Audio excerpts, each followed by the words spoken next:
இன்றைய முக்கிய செய்திகள். பாகிஸ்தான், ஆப்கானிஸ்தான் மக்கள் அமெரிக்கா வர தடை விதிக்க ட்ரம்ப் முடிவு. அகதிகளாக தங்கியுள்ள ஆப்கன் மக்கள் தாலிபானிடம் திரும்பிச் செல்ல அச்சம். கட்டாய மொழி திணிப்பால் நாட்டின் ஒற்றுமைக்கே பாதிப்பு ஏற்படும். தாய்மொழி என்ற தேன்கூட்டில் கை வைக்க வேண்டாம் என ஸ்டாலின் எச்சரிக்கை. கொடநாடு கொலை கொள்ளை வழக்கில் தீவிரமடையும் விசாரணை. எஸ்டேட் மேலாளரிடம் 6 மணி நேரத்திற்கும் மேல் சிபிசிஐடி போலீசார் கேள்வி. அன்புமணி எம்பி பதவி வகிப்பதற்கு எடப்பாடி பழனிசாமியே காரணம். வெற்றி பெற்ற பின் கூட்டணி மாறிவிட்டதாக செல்லூர் ராஜு குற்றச்சாட்டு.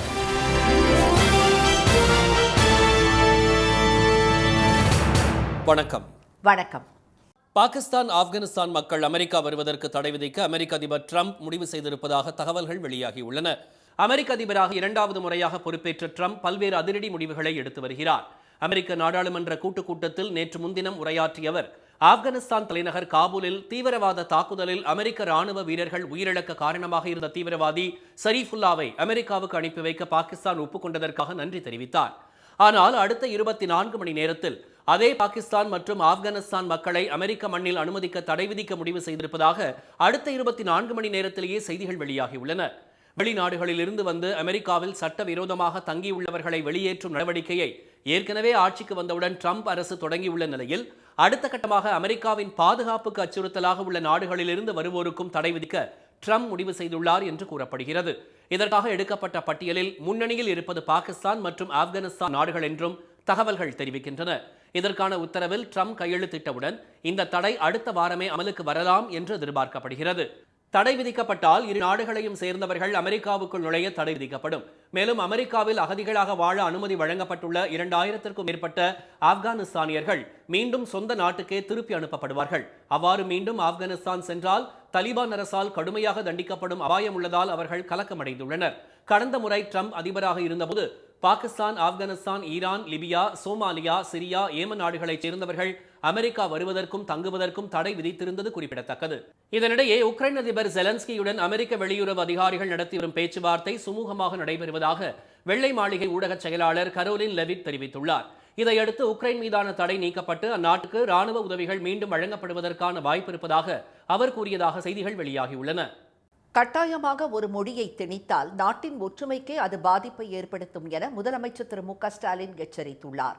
திமுக தொண்டர்களுக்கு இன்று அவர் எழுதியிருக்கும் கடிதத்தில் ஹிந்தியும் சமஸ்கிருதமும் வலிந்து திணிக்கப்படுவதால் இந்திய மொழிகள் பலவும் திட்டமிட்டு சிதைக்கப்படுவதாக தெரிவித்துள்ளார். 1961ஆம் ஆண்டு மக்கள் தொகை கணக்கெடுப்பின் போது 1612ஆக இருந்த மாநில மொழிகள் 1971ஆம் ஆண்டு கணக்கீட்டின் போது 109ஆக குறைய 10,000 பேருக்கு மேல் பேசும் மொழிகளை மட்டுமே தாய்மொழியாக கணக்கிட வேண்டும் என்ற வழிகாட்டு நெறிமுறைகளே காரணம் என திரு ஸ்டாலின் குறிப்பிட்டுள்ளார். வல்லரசு நாடாக இருந்த சோவியத் யூனியன் சிதைவடைந்து 15க்கும் மேற்பட்ட நாடுகளாக பிரிந்ததில் மொழி ஆதிக்கமும் ஒரு காரணம் என அவர் சுட்டிக்காட்டியுள்ளார். பாகிஸ்தான் மக்களும் பங்களாதேஷ் மக்களும் மதத்தால் ஒன்றுபட்டு மொழியால் வேறுபட்டிருந்த நிலையில் பாகிஸ்தான் நடத்திய உருது மொழி திணிப்பே வங்கமொழி பேசும் பங்களாதேஷ் என்ற புதிய நாடு உருவாக அடிப்படை காரணம் என திரு ஸ்டாலின் குறிப்பிட்டுள்ளார். இந்தியா, பாகிஸ்தான், பங்களாதேஷ் ஆகியவை ஒரே நாடாக இருந்த 1938ஆம் ஆண்டிலேயே ராஜாஜி அரசு திணிக்க முயன்ற ஹிந்தியை எதிர்த்து தமிழ் மொழியை காக்கும் போராட்டத்தில் நடராஜன், தாளமுத்து என்ற இருவர் தங்கள் இன்னுயிரை அளித்த தியாக வரலாறு திராவிட இயக்கத்திற்கு உண்டு என அவர் தெரிவித்துள்ளார். ஹிந்தி திணிப்பால் தமது தாய்மொழிகளை இழந்த வடமாநிலங்களின் நிலை தமிழ்நாட்டிற்கு ஏற்பட்டுவிடக் கூடாது என்பதே நமது மொழிக் கொள்கை என திரு ஸ்டாலின் கூறியுள்ளார். இந்த கொள்கையை கர்நாடகம், கேரளம், மேற்கு வங்கம், மராட்டியம் உள்ளிட்ட பல மாநிலங்கள் தற்போது வெளிப்படுத்துவதாக அவர் சுட்டிக்காட்டியுள்ளார்.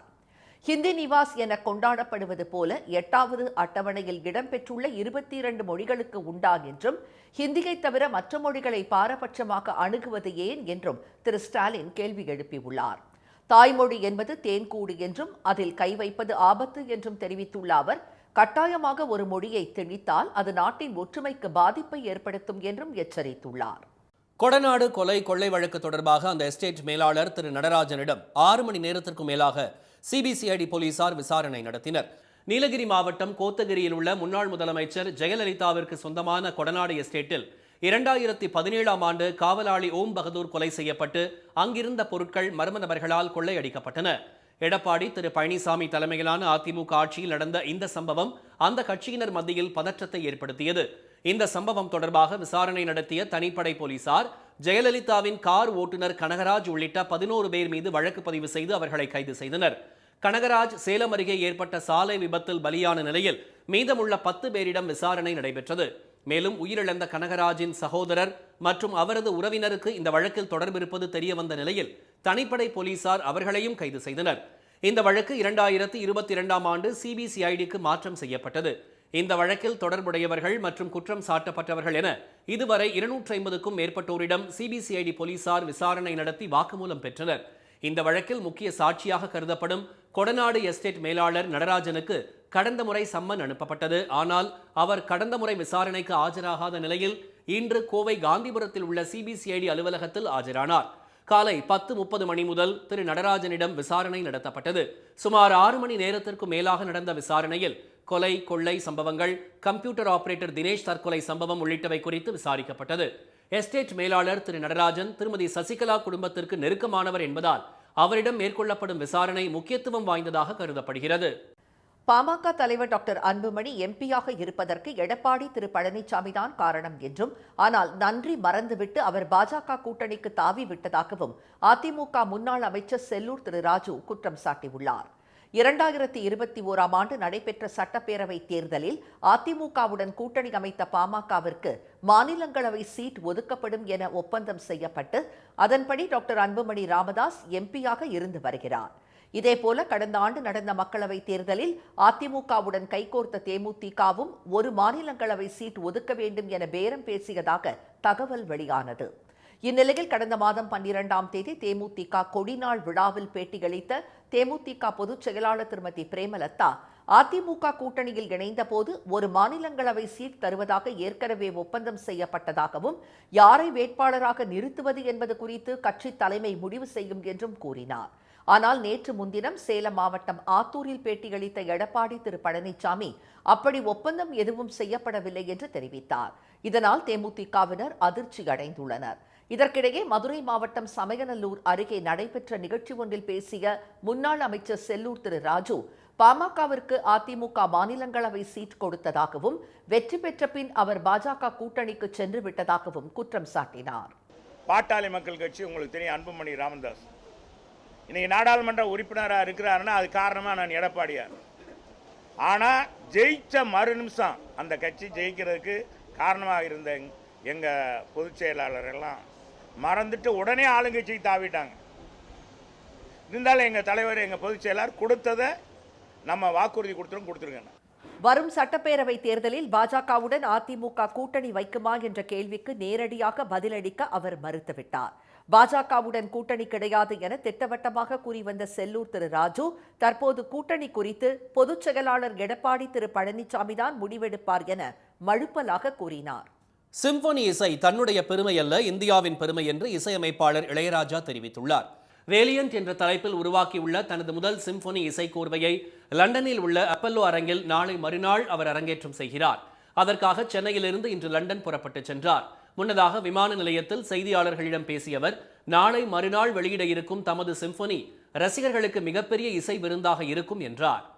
உலகிலேயே தலை சிறந்த இசைக்குழுவான ராயல் பிலமானிக் ஆர்கெஸ்ட்ரா லண்டன் அவர்கள் வாசித்து ரசிகர்கள் எல்லாம் கேட்டு மகிழ்ந்து இந்த இசையை வெளியிடவிருக்கிறோம் 8ஆம் தேதி. என்னுடைய பெருமை இல்லை, இது நாட்டினுடைய பெருமை, இந்தியாவினுடைய பெருமை.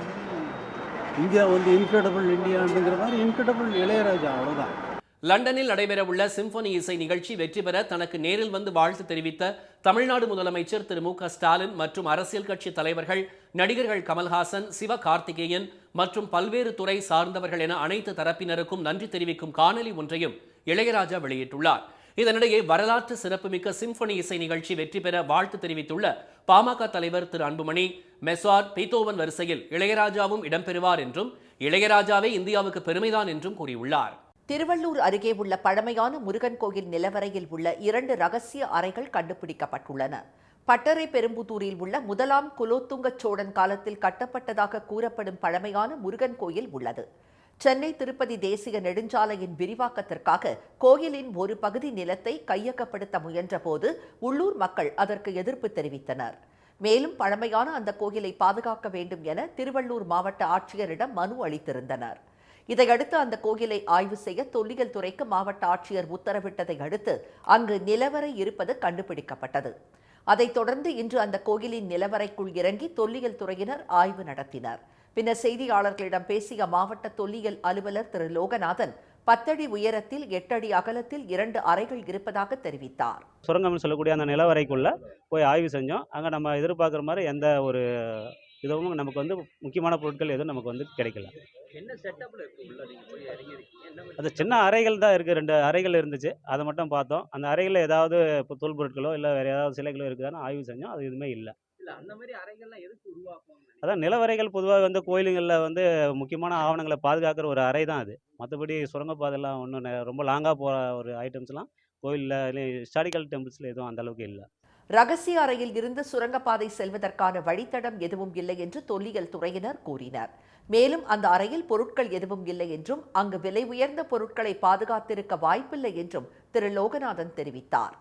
கொசஸ்தலை ஆற்றங்கரை ஓரம் உள்ள பட்டறை பெரும்புதூர் பகுதியில் இதுவரை நடத்தப்பட்ட 3 கட்ட அகழ்வாராய்ச்சி பணிகளில் 1000க்கும் மேற்பட்ட பழங்கால பொருட்கள் கிடைத்திருப்பது குறிப்பிடத்தக்கது. இனி வருவது செய்தித் துளிகள். சென்னையில் 6 வயது சிறுமி பாலியல் வல்லுறவு செய்து கொலை செய்யப்பட்ட வழக்கில் குற்றவாளி தஷ்வந்த் தனக்கு விதிக்கப்பட்ட மரண தண்டனையை எதிர்த்து தாக்கல் செய்த மேல்முறையீட்டு மனு மீதான விசாரணையை உச்சநீதிமன்றம் மார்ச் 27ஆம் தேதிக்கு ஒத்திவைத்தது. நீதிபதி திரு விக்ரம்நாத் தலைமையிலான அமர்வில் நடைபெற்ற விசாரணையில் இருதரப்புக்கும் ஆவண நகல்களை கொடுக்க உத்தரவிடப்பட்டு வழக்கு ஒத்திவைக்கப்பட்டது. திருப்பதி ஏழுமலையான் கோயிலில் பக்தர்களுக்கு வழங்கப்படும் அன்னப்பிரசாதத்தில் மசால் வடை வழங்கும் திட்டம் இன்று தொடங்கப்பட்டுள்ளது. இத்திட்டத்தை அறங்காவலர் குழு தலைவர் திரு பி.ஆர். நாயுடு, செயல் அதிகாரி ஷியாமளா ராவ் ஆகியோர் இணைந்து தொடங்கி வைத்தனர்.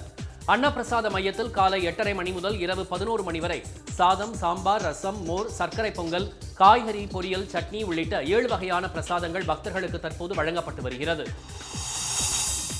கோவை பாரதியார் பல்கலைக்கழக வளாகத்தில் சிறுத்தை நடமாட்டம் கண்டறியப்பட்டதை தொடர்ந்து 2 இடங்களில் கேமராக்கள் பொருத்தப்பட்டு கண்காணிப்பு பணி மேற்கொள்ளப்பட்டு வருகிறது.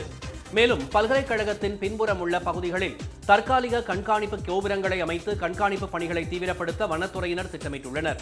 மாணவர்கள் யாரும் அச்சப்பட தேவையில்லை என பல்கலைக்கழக நிர்வாகம் தெரிவித்துள்ளது. சென்னை கடற்கரை எழும்பூர் இடையே புதிதாக அமைக்கப்பட்டுள்ள 4வது வழித்தடத்தில் மார்ச் 10ஆம் தேதி முதல் அதிவிரைவு ரயில்கள் இயக்கப்படும் என்று தெற்கு ரயில்வே முதன்மை தலைமை மின் பொறியாளர் திரு சோமஸ் குமார் தெரிவித்தார். 4வது வழித்தடத்தில் 100% பணிகள் முடிவடைந்துள்ள நிலையில் அதிவிரைவு ரயிலை இயக்கி சோதனை நடத்திய பின்னர் செய்தியாளர்களிடம் பேசிய அவர் மார்ச் 9ஆம் தேதி மற்றொரு ஆய்வு நடத்தப்படும் என்று கூறினார். புழல் மத்திய சிறை சிறப்பாக பராமரிக்கப்படுவதாகவும் உணவு உள்ளிட்ட வசதிகள் நல்ல முறையில் செய்யப்பட்டுள்ளதாகவும் தமிழக அரசுக்கு சென்னை உயர்நீதிமன்றம் பாராட்டு தெரிவித்துள்ளது. ஆட்புணர்வு வழக்குகளை விசாரித்து வரும் நீதிபதிகள் திரு M.S. ரமேஷ், திரு N. செந்தில்குமார் ஆகியோர் நேற்று புழல் சிறையில் சோதனை நடத்தினர். அதைத் தொடர்ந்து இன்று தலைமை குற்றவியல் வழக்கறிஞர் திரு ஹசன் முகமது ஜின்னாவை அழைத்த நீதிபதிகள் சிறை வசதிகளை மேலும் மேம்படுத்துவது தொடர்பாக தாமாக முன்வந்து வழக்கை விசாரிக்க உள்ளதாக கூறினர். புத்தக வாசிப்பை ஊக்குவிக்கும் வகையிலும் திருவள்ளுவர் புத்தக திருவிழா பற்றி மக்களுக்கு தெரிவிக்கும் விதமாகவும் திருவள்ளூர் மாவட்டம் ஆவடியில் உள்ள தனியார் கல்லூரி வளாகத்தில் 3500 மாணவர்கள் ஒரே நேரத்தில் பெருந்திரளாக நின்று புத்தகம் வாசிக்கும் பிரம்மாண்ட நிகழ்ச்சி நடைபெற்றது.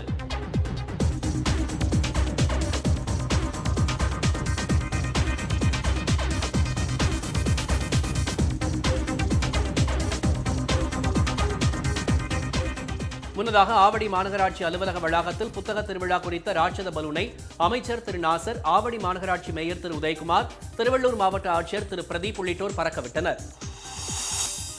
விகடன் இணையதள முடக்கத்தை நீக்குமாறு உயர்நீதிமன்றம் உத்தரவிட்டுள்ளது.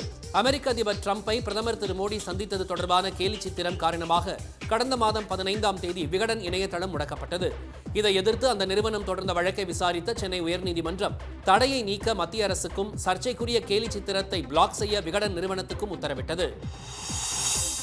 மதுரை மாவட்டம் மேலூரில் இந்தி திணிப்பை கண்டித்து அனைத்து இந்திய இளைஞர் பெருமன்றத்தினர் இந்திய எழுத்துக்களை அளிக்கும் போராட்டத்தில் ஈடுபட்டனர். செக்கடி பஜார், கக்கன் சிலை அருகே இருந்து ஊர்வலமாக சென்றவர்கள் தலைமை தபால் அலுவலக நுழைவு வாயிலை முற்றுகையிட்டு ஒன்றிய அரசுக்கு எதிராக கண்டன கோஷங்கள் எழுப்பினர். தொடர்ந்து தபால் அலுவலக பெயர் பலகையில் இருந்த இந்திய எழுத்துக்களை கருப்பு மை கொண்டு அழித்ததால் சிறிது நேரம் பரபரப்பு ஏற்பட்டது. திருப்பூர் மாவட்டம் காங்கேயம் அருகே உள்ள சிவன்மலை கண்ணாடி பெட்டிக்குள் கற்பூரம் பிரம்பு வைத்து பூஜை செய்யப்படுகிறது.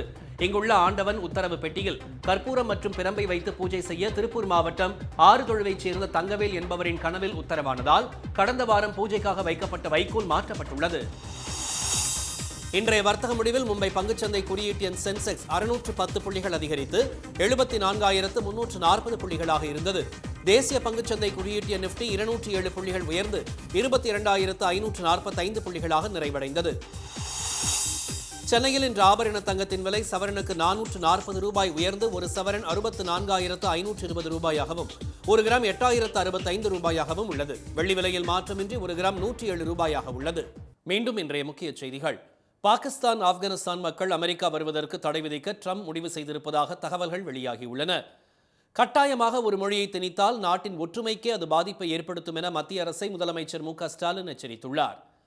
அதிமுக தயவில் எம்பியான பாமக தலைவர் அன்புமணி நன்றி மறந்துவிட்டு பாஜக கூட்டணிக்கு தாவிவிட்டதாக அதிமுக முன்னாள் அமைச்சர் செல்லூர் ராஜு குற்றம் சாட்டியுள்ளார். இத்துடன் இந்த செய்திகள் நிறைவடைந்தன. மீண்டும் சன் டிவியில் செய்திகள் நாளை காலை 7:30 மணிக்கு. செய்திகளை உடனுக்குடன் தெரிந்து கொள்ள QR கோடை ஸ்கேன் செய்து சன் நியூஸ் வாட்ஸ்அப் சேனலில் இணைந்திருங்கள். வணக்கம். வணக்கம்.